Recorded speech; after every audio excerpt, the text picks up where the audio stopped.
You don't belong in first class. The words slice through the pressurized cabin air like a blade, making every passenger in the premium section turn their heads. Amara Chen doesn't flinch, doesn't even look up from her tablet as she settles into seat 3A.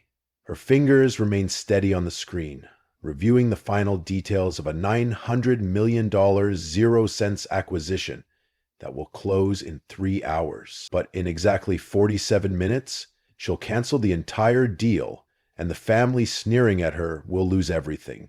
The morning starts like any other for Amara. Chicago's skyline disappears beneath gray clouds as Flight 447 climbs toward cruising altitude.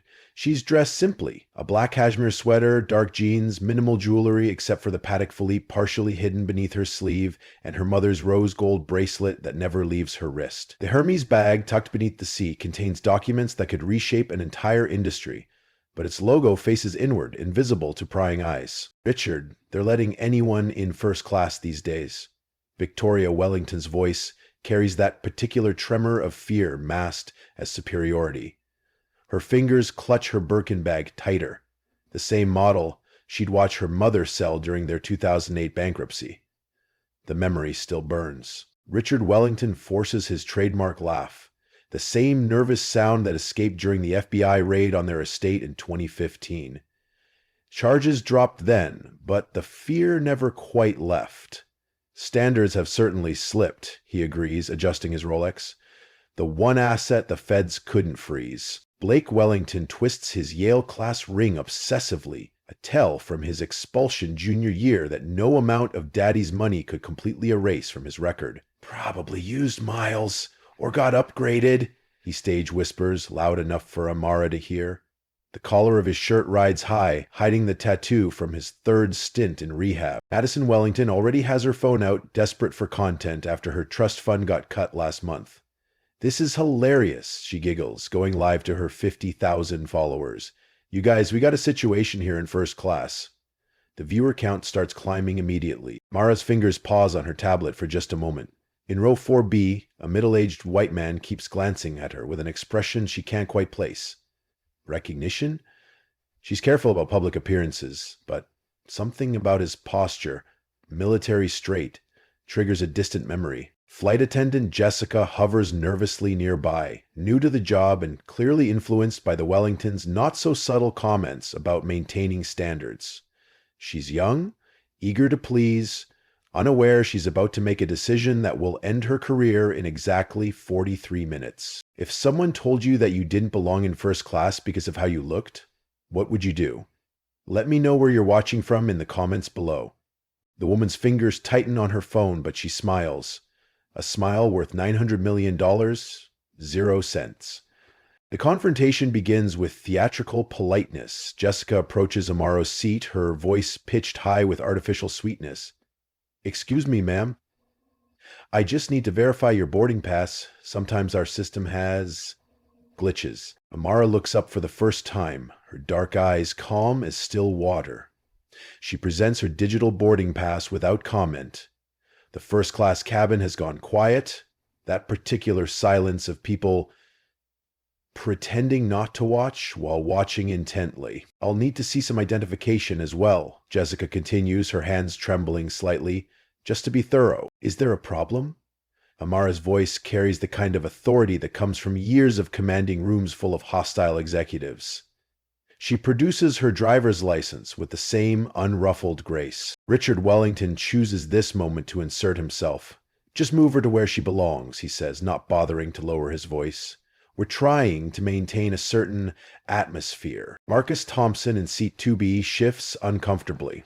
The black businessman recognizes injustice when he sees it, his fingers already moving to his phone's camera.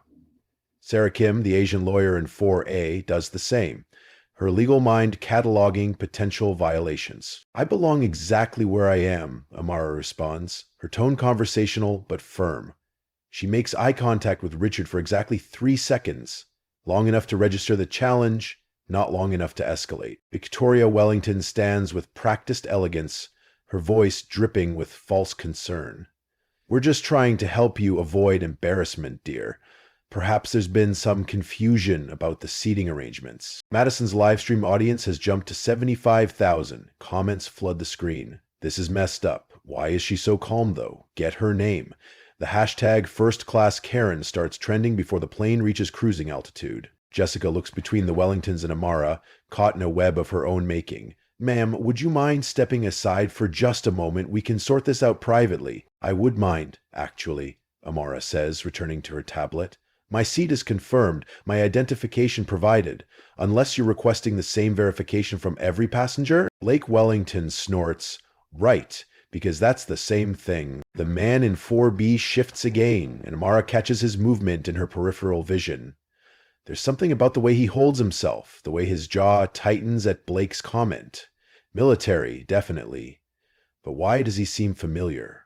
Victoria Wellington stands up, her voice dripping with false concern about avoiding embarrassment. Madison Wellington has found her angle, her audience now at 200,000 and climbing exponentially. Guys, we're going to do a little check here, she announces, moving closer to Amara with her phone raised.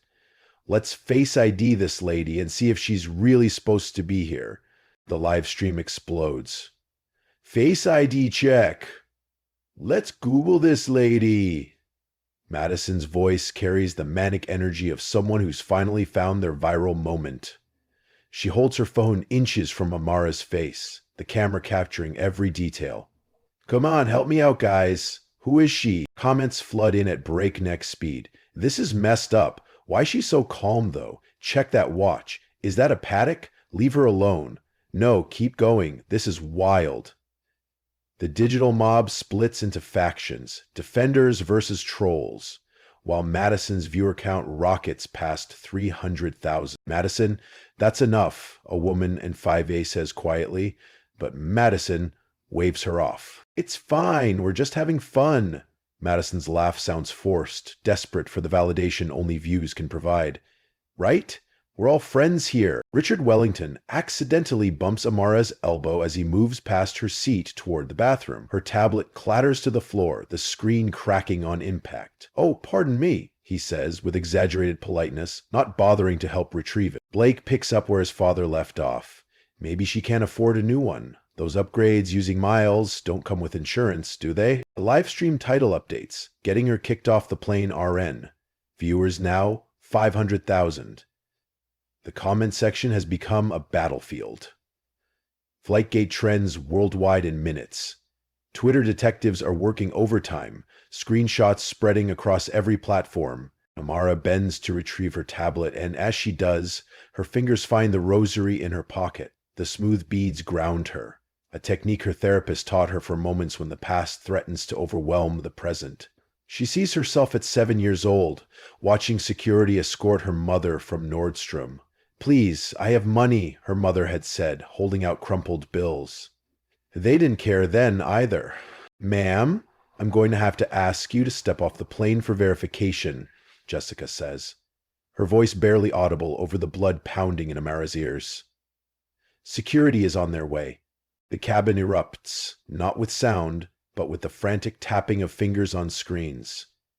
Everyone's recording now. The modern world's way of bearing witness while maintaining plausible distance. Madison's stream hits 1 million viewers. Someone's already made a TikTok clip that's gaining 1,000 views per second. Security arrives, 2 officers who look deeply uncomfortable with the situation. The senior officer glances at Amara, then at the Wellingtons, clearly trying to parse the power dynamics. We've been asked to verify your presence in first class. He says to Amara, apologetic but firm. By whom? Marcus Thompson finally speaks up, unable to stay silent any longer. I've been watching this whole thing. This is discrimination, plain and simple. Lake Wellington turns on him. Mind your business. This doesn't concern you. Injustice concerns everyone, Sarah Kim adds, from 4A, her phone steady as she records. I'm an attorney, and what I'm witnessing here is actionable. The pilot's voice crackles over the intercom.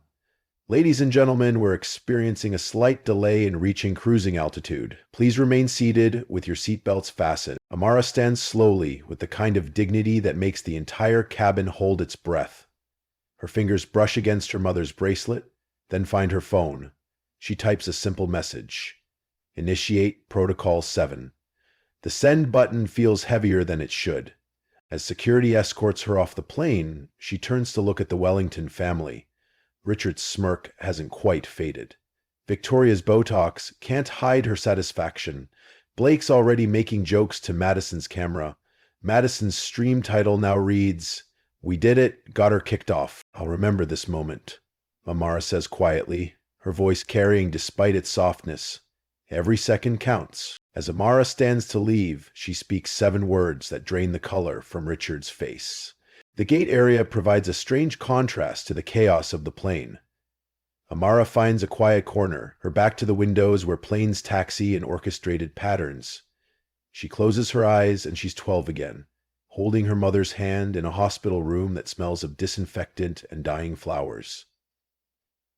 "I'll make them see us, Mama," she'd promised. "I'll make them see us as human." Her phone vibrates, encrypted, secure, waiting. She enters a 30-character password and waits for the connection to establish. The voice on the other end doesn't bother with pleasantries. Confirm Protocol 7. Confirmed. Cancel the Wellington acquisition. Cancel. Not postpone. Cancel. Full stop. Release the Thompson files in 30 minutes. Understood. Anything else? That's all. She ends the call and opens Twitter. Flightgate has exploded beyond anything Madison Wellington could have imagined. The livestream replay already has 10 million views in 20 minutes. Reddit detectives are dissecting every frame. Someone notices her watch. Wait, is that a Patek on her wrist? Another spots her bag.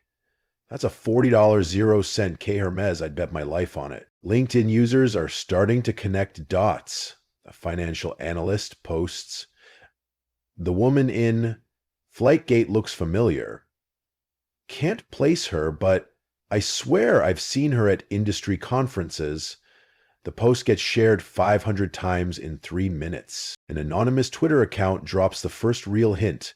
"Y'all might want to check who owns Mega Air." The reaction is instantaneous. Financial Twitter goes into overdrive. "Wellington Industries deal with Chen Enterprises just got canceled. No way that's Amara Chen." "It is the Amara Chen." Madison's viewers are screaming in the comments, "Check her LinkedIn now." Inside the plane, the Wellingtons are still celebrating their small victory, oblivious to the digital storm gathering around them. Jessica, the flight attendant, starts receiving frantic texts from colleagues. Her face goes pale as she reads, "The airport executive appears in Amara's peripheral vision, sweating through his expensive suit. Ms. Chen, I'm so sorry." She walks past him without acknowledgement. There will be time for apologies later. Or not. Some lessons require the full weight of consequences. A security supervisor jogs up, having clearly seen corporate photos.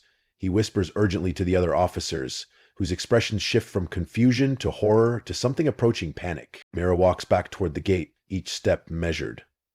The gate agents scatter like startled birds. One young man behind the counter, he can't be more than 22, stares at his screen, then at her, then back at his screen. His mouth forms words he can't quite voice. Social media has become a digital tsunami. Flightgate evolves into Amara Chen Challenge as people share their own discrimination stories. "If Amara can wait, so can I" becomes a rallying cry. The memes spread faster than wildfire. Find someone who stays calm like Amara Chen. Madison's stream viewer count hits 2 million, but the comments have turned. "You messed with the wrong one. This is about to be expensive." Wellington who? Amara re-enters the plane with the same quiet dignity she left with, but the energy has shifted completely. Flight attendants huddle near the galley, passing phones between them, eyes widening with each revelation. Passengers Google frantically. The name Amara Chen autocompletes before they finish typing. One teenager shows his phone to his mother. "Mom, she's rich, rich. Like owns multiple companies, rich." The Wellingtons haven't noticed yet. Richard's checking his portfolio, satisfied with the morning's performance. Victoria touches up her lipstick. Blake scrolls through Instagram. Madison's still streaming, riding high on viral fame. Richard Wellington's phone buzzes non-stop, each notification draining more color from his face. The first text comes from Richard's CFO. "The Chen deal is dead. What happened?" He dismisses it, assumes it's a delay. The second makes him sit straighter. Stock dropping. Board wants immediate call. The third turns his blood cold. SEC contacted us. What do I tell them? Victoria notices his panic first. What's wrong? She hisses. Years of practice reading his moods. The deal? Richard's voice cracks. The Chen Enterprises deal, it's been canceled. Blake looks up from his phone. So, we'll find another buyer. You don't understand. Richard's hands shake as he scrolls through alerts. Wellington Industries is down 22%. 22% in 15 minutes. Madison's live stream captures it all. Her viewers are detectives and prophets now. Wait is Chen Enterprises. The woman that was buying them, OMG, check who owns McGair. The woman they kick off owns the airline. The captain's voice cuts through the mounting panic. Ladies and gentlemen, we've just received word that Mega Air Airlines has new ownership directives effective immediately. Every head in first class swivels toward Amara's seat. She's reading her cracked tablet as if nothing has happened, the picture of serenity. But there's something different now. An energy that makes the air itself feel charged. A senior flight attendant emerges from the cockpit, her face professionally neutral, but her eyes revealing everything. She walks directly to Amara's seat and leans down. Miss Chen, we're deeply sorry for any inconvenience you've experienced. Is there anything we can do to make this right? The entire first-class cabin goes silent. Even the engine noise seems to fade. Madison's hand shakes as she holds her phone, the live stream capturing the Wellington family's dawning horror. 2 million viewers watch in real time as karma unfolds at 35,000 feet. What's Mega Air? Blake asks weakly. Richard's voice is barely a whisper. It's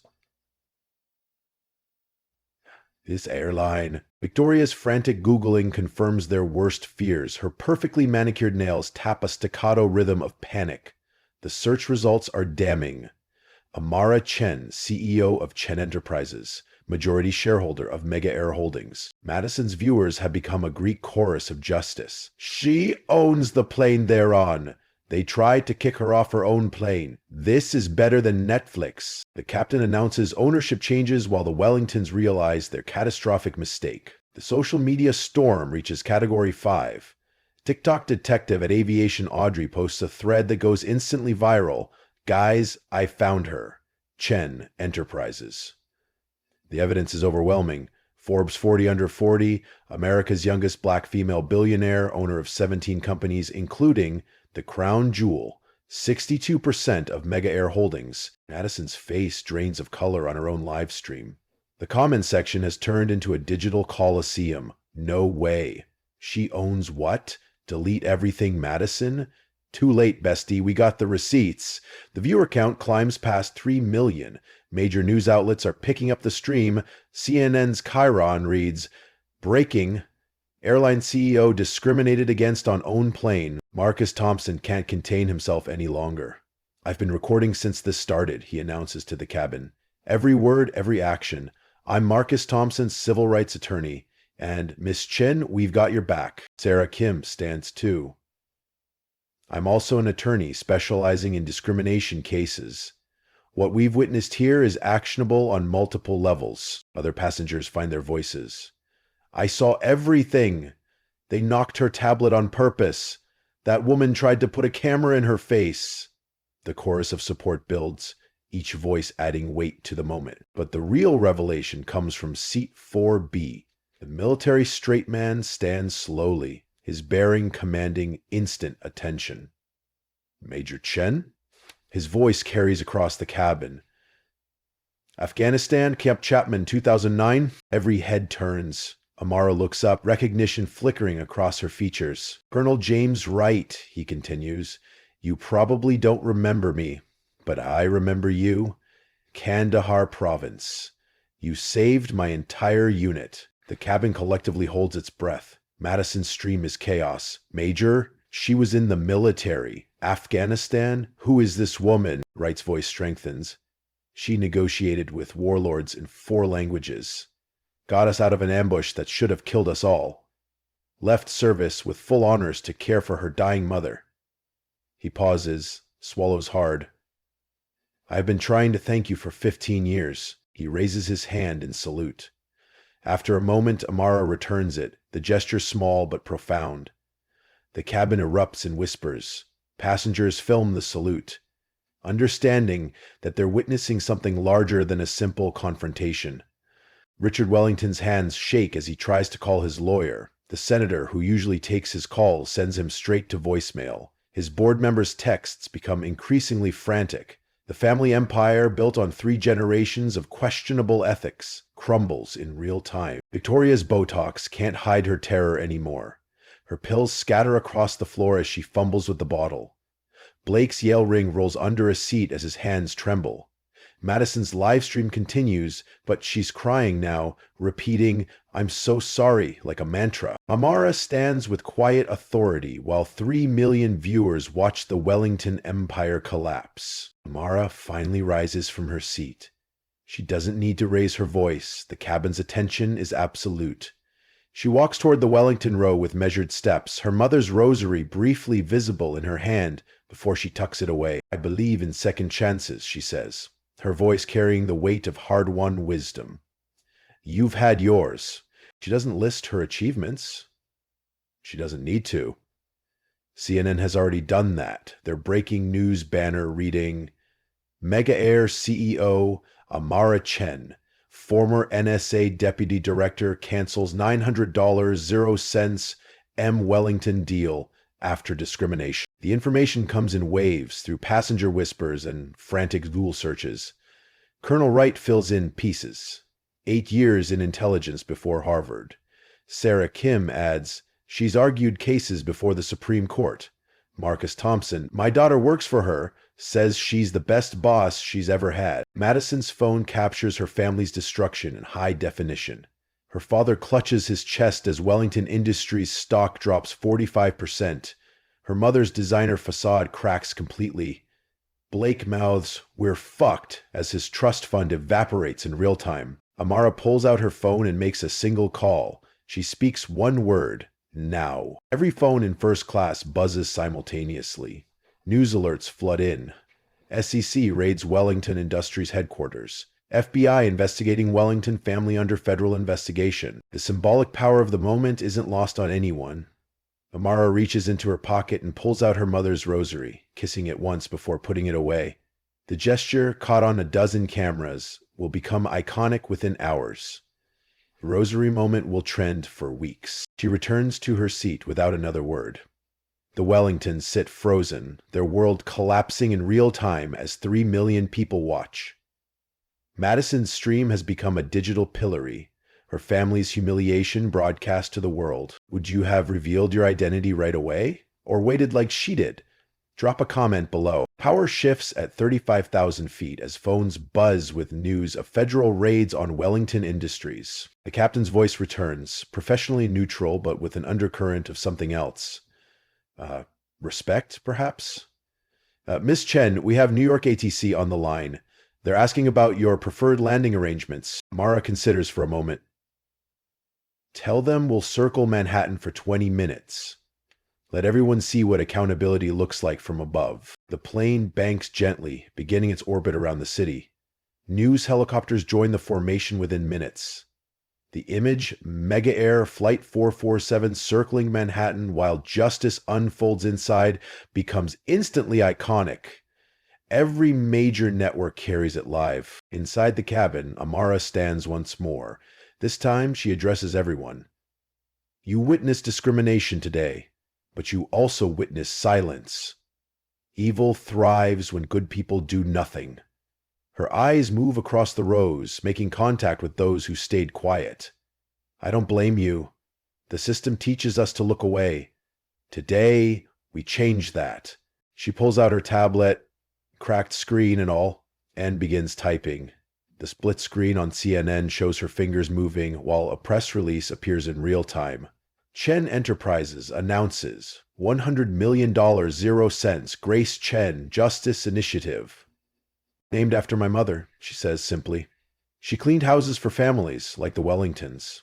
She taught me that dignity isn't negotiable. that justice delayed isn't justice denied. It's justice building interest. The passengers erupt in spontaneous applause. Not the polite golf clap of first class, but something raw and real. Colonel Wright stands again, and others follow. The standing ovation builds, until only the Wellingtons remain seated, isolated islands in a sea of vindication. Madison's livestream captures her family's final humiliation. Richard tries calling his senator friend one more time. The call won't even connect. Victoria demands diplomatic immunity from no one in particular. Blake threatens lawsuits with lawyers who've already dropped them as clients. Madison herself can only repeat, "I didn't know," to an audience that's already moved on to celebrating justice. As the plane continues its orbit, Amara notices something that makes her throat tighten. Some light breaks through the clouds, catching her mother's rosary as she holds it. For the first time since this started, a single tear rolls down her cheek. Not for the Wellingtons or their empire, but for Grace Chen, who lived to see her daughter succeed, but not to see this moment of vindication. "Every moment of injustice is a choice," she says quietly, but the cabin's attention ensures everyone hears. Every silence is complicity. Every action has consequences. Every person has power. Manhattan watches from below as justice circles overhead, the whole world bearing witness. The FBI meets the plane at the gate. The scene is choreographed chaos. Agents in blue windbreakers, news cameras, and a crowd that's gathered despite airport security's best efforts. Richard Wellington is escorted off in handcuffs, his designer suit wrinkled, his confidence shattered. The image of him shuffling past Amara's seat, their eyes meeting for one loaded moment, will win a Pulitzer. Victoria collapses and requires medical attention, muttering about lawyers between sobs. Blake tries to run, but is tackled by an air marshal before he reaches the jet bridge. Madison continues streaming through it all, her phone finally dying as she's led away, still insisting she didn't know, couldn't have known, would never have participated if she'd known. But the real story unfolds in the passenger testimonies. Everyone volunteers their contact information to the FBI. Colonel Wright gives his statement to 3 different news crews. Marcus Thompson is already drafting a civil rights lawsuit. Sarah Kim coordinates with other attorneys who've reached out. Even Jessica, the flight attendant who started it all, turns whistleblower, revealing Mega Air's unofficial preference policy. The pilot emerges from the cockpit, approaching Amara directly. "I should have intervened," he says simply. "I heard everything over the cabin comm. I'm sorry." "Apologies are just words," Amara responds. "What matters is what comes next." The viral explosion reshapes social media. Flightgate becomes JusticeGate. Madison's stream replay hits 50 million views in the first hour. International news picks up the story. Celebrities share their own discrimination experiences. Airlines worldwide call emergency meetings. The Wellington family lawyer appears on CNN, trying to spin it as a misunderstanding, and gets roasted by the panel in real time. By the time Amara finally leaves the plane, a path has been cleared. Airport workers line the jet bridge, not because they were told to, but because they want to. Some applaud, others simply nod. A young black woman in a Mega Air uniform whispers, "Thank you," as she passes. The industry earthquake is immediate. Every airline CEO schedules emergency diversity meetings. Stock prices across the sector drop 5% as investors anticipate lawsuits and reforms. Congress announces hearings within hours. The Transportation Secretary tweets support for Amara, calling for systematic change in how we treat each other at every altitude. The White House releases a carefully worded statement about monitoring the situation closely and supporting efforts to ensure dignity for all travelers. Behind the scenes, legislative aides scramble to draft what will become the Airline Accountability Act. In the span of 3 hours, the Wellington Empire has lost everything. Their stock is worthless, their assets are frozen, their reputation is destroyed. But more than that, they've become the face of accountability. A cautionary tale that business schools will teach for generations. The woman they tried to humiliate owned their future, one commentator notes, and she canceled it with the same dignity they tried to take from her. Federal agents escort the Wellingtons away as the world watches accountability arrive at Gate 23. 3 days later, Amara sits in a congressional hearing room. The gallery is packed, cameras roll, and the nation watches as she testifies with the same calm authority she showed at 35,000 feet. Behind her sit Colonel Wright, Marcus Thompson, Sarah Kim, and dozens of others who have experienced similar discrimination. Power without accountability is tyranny, she states, her voice carrying across the hushed room. She plays the video, Madison's own live stream now, evidence for the prosecution. This happens every day, in every industry. The only difference is that this time, someone was watching. The hearings revealed decades of discrimination policies across multiple airlines. CEOs resign in disgrace. Internal memos surface showing preferred customer programs that were anything but preferential. The domino effect touches every major carrier. Other airline executives testify, sweating under the lights, admitting to practices they claimed didn't exist. One by one, they fall. Stock prices crater, pension funds divest. The airline industry faces its reckoning. The Supreme Court agrees to hear Chen v. Wellington Industries, a case that will redefine corporate liability for discrimination. Legal scholars call it the most important civil rights case in a generation. Law students camp out overnight for gallery seats. Richard Wellington, out on bail, attempts a public apology tour. It backfires spectacularly. His CNN interview becomes a masterclass in what not to do, his refusal to accept responsibility turning him into a meme. I'm sorry she felt discriminated against, trends as an example of non-apology apologies. Victoria files for divorce, claiming she was a victim too. The prenup Richard insisted on leaves her with nothing. Blake changes his name and moves to Europe, but the internet doesn't forget. Madison attempts a redemption arc, claiming she's learned and grown, but her influencer career is over. Brands distance themselves, her agency drops her, the comments sections show no mercy. The guilty pleas come quickly once the evidence mounts. Richard faces 8,812 years in federal prison and $500 million, 0 cents in fines. The judge bans him from serving on any corporate board for life. As he's led away in shackles, capture his final humiliation. The reforms are swift and substantial. The Airline Accountability Act passes with bipartisan support, a rarity that speaks to the moment's power. Amara stands beside the president at the signing ceremony, her mother's rosary visible in her pocket. Body cameras become mandatory for airline crews. A passenger bill of rights is established. Federal oversight increases. A discrimination hotline is launched. Within 6 months, reported incidents drop by 70%. This isn't about revenge, Amara tells a gathering of business leaders 6 months later. It's about revolution and how we treat each other at every altitude. The Chen Doctrine becomes a new model for corporate governance. Diversity isn't just policy, but practice. Accountability exists at every level. Transparency becomes the norm, not the exception. 6 months later, Amara receives a letter that brings tears, but not for reasons expected. A year to the day after Flight 447, Amara receives a handwritten letter. The return address makes her pause.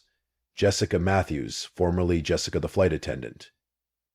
Inside, the words are carefully chosen. Miss Chen, I was the flight attendant who failed you that day. Your grace in that moment changed my life. I went back to school, finished my law degree, and now work as a civil rights attorney. My first case was defending an immigrant woman denied service at a hotel. We won. Thank you for showing me that silence is complicity. Thank you for the wake-up call I desperately needed. Amara reads it twice, then walks to her office window. The Chicago skyline stretches before her, the same view her mother cleaned offices to see. She touches the rose gold bracelet, thinking of Grace Chen, who died believing her daughter would change the world. Chen Enterprises is worth $15 billion, 0 cents now. It employs 50,000 people across 17 companies. The leadership is 60% people of color, 50% women. It's become the gold standard for corporate diversity, not through quotas but through genuine opportunity. The Wellingtons have faded into cautionary tale status. Richard serves his time in federal prison teaching business ethics to other inmates, the irony not lost on anyone. Victoria writes a book about her experience that no one wants to publish. Blake works at a gas station in Prague under an assumed name. Madison became an advocate for accountability, the one family member to truly learn from the experience. Amara flies the same route regularly now. Chicago to New York on Mega Air. She's recognized but treated like any other passenger, which is all she ever wanted. The industry has transformed. Discrimination reports have dropped 85%. The economic impact reaches $5 billion 0 cents as previously excluded customers return to flying. On this anniversary flight, she notices a young black girl, bored with confidence, settling into first class like she belongs. Because she does. No one questions her. No one stares. No one suggests she's in the wrong place. The girl's mother recognizes Amara, whispering her thanks. My daughter saw your story. She knows now that she belongs anywhere she chooses to be. Amara smiles, thinking of her own mother. That's all any of us want. To exist without justification. As the plane rises into the sky, she holds her mother's rosary and whispers, We did it, Mama. They see us now. The moral is simple but profound. Power isn't about domination. It's about lifting others. True strength lies not in breaking those who wrong us, but in transforming the systems that enable wrongdoing. Sometimes destruction must come before reconstruction. Sometimes the most powerful person in the room is the one you'd least expect. Every person who watches this story faces a choice. Will you be the silent passenger who looks away? Or will you be Marcus Thompson, who spoke up? Will you be Colonel Wright, who testified to truth? Will you be Sarah Kim, who used her skills for justice? Or will you be Jessica, who learned and changed? Have you ever been judged unfairly only to prove them wrong? Share your story in the comments. The next time someone tries to diminish your dignity, remember Amara Chen. Remember that justice might be delayed, but when it arrives at cruising altitude. Remember that every moment of injustice is a choice, and every one of us has the power to choose differently. Where are you watching from? Drop your city and country below. From Chicago to Chennai, from Lagos to London, from Sao Paulo to Seoul, let's build a world where respect isn't based on assumptions, but on actions, where dignity isn't negotiable, where everyone belongs in first class if they've paid for the seat. Subscribe if you believe in justice. Share if you've seen enough. Comment your story if you're ready for change. And remember, sometimes the most powerful person in the room is the one who stays calm while others reveal their character. The story of Flight 447 isn't just about one woman's vindication. It's about all of us. It's about the security guard who escorted Amara's mother from that store. It's about the silent witnesses who wish they'd spoken up. It's about the Jessicas who can choose to change. It's about the Madisons who platform prejudice for views. It's about the Richard Wellingtons who believe their power makes them untouchable. But most of all, it's about Grace Chen, who cleaned offices so her daughter could own the building, who faced humiliation with dignity, who taught her daughter that they could take everything except your self-respect, and only if you let them. Never judge a book by its cover. That book might own the entire library. That quiet woman in 3A might be the CEO. That person